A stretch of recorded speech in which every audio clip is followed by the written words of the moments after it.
Now I know everybody is talking about the Cowboy Carter tour. Some of y'all are at the shows, deep in a lot of debt.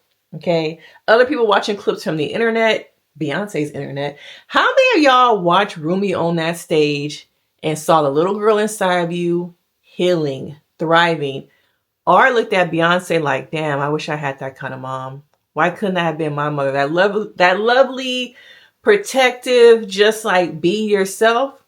We're going to get into mother wounds, some PTSD, and how that little girl was healing some of y'all from a distance.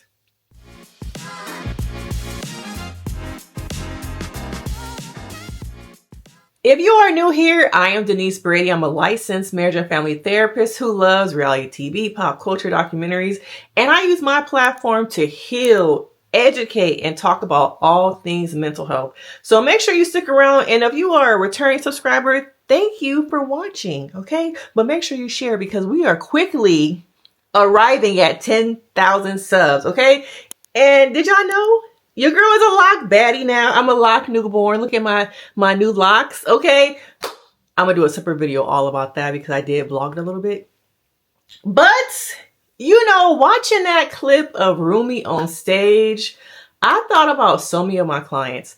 So many, even myself, as I have healed from having my own mother wound and trying to navigate, reparent, and show up as my true authentic self, watching her on opening night, all of it, okay? Look at your own healing journey. Look at your own anxiety, depression, complex PTSD, how all of that, this music, the rhythm of it, how not only does your body need to heal, but also your mind.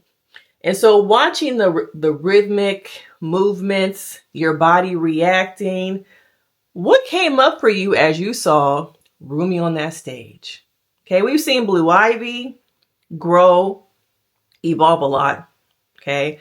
But this time we got to see the little girl, the little version of both Beyonce and Blue Ivy and Rumi.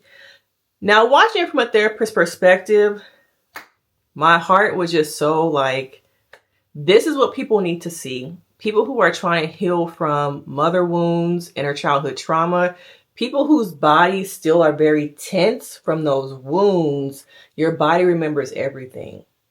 And so watching her come on stage, so giddy, so happy, dancing, waving. And now for some of us, we would have got reprimanded. You at your mama job and you're supposed to be dancing, doing what you practice. And you up here giddy, ha, ha, ha. Now that was a lot of us growing up, okay? And what was told to you? Stop acting like that. Act like you got some sense is what we heard, okay? And slowly that inner child in you got pushed down by the trauma, the wounds of your parents, people around you, caregivers, because the little person inside you at 8, 9, 10 still want to be a child. But because of the uncomfortability of the adults around you, they probably push down that little person inside of you. So watching Rumi on that stage, I saw a couple things. One, I saw a mother embrace who her child is. And I'm wondering for you guys, what came up as you saw the dynamic between all three of them? As you saw the tour itself, the community, the power, the visibility, and the somatics. Because we don't talk enough about how you can use talk therapy, but also somatic therapy, your body tapping, to release all of the pain, all that trauma, the nightmares, the body reactions, the triggers. For some people, they might have autoimmune issues, heart disease, fibromyalgia, chronic illness. Sometimes that's because the trauma in your body, the PTSD, has manifested. And maybe you have not had the time, maybe you have not had the resources to really release. Okay? Because we don't talk enough about also how music can help release the somatic symptoms that our trauma has left us with.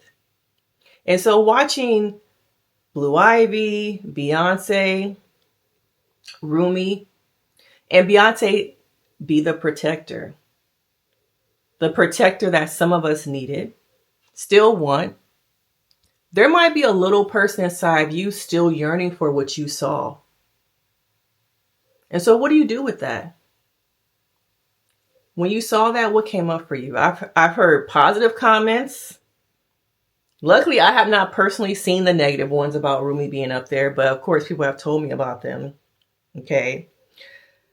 But it's allowing people to see it's possible to have a mother who embraces you for who you are and lets you be. She wasn't reprimanded.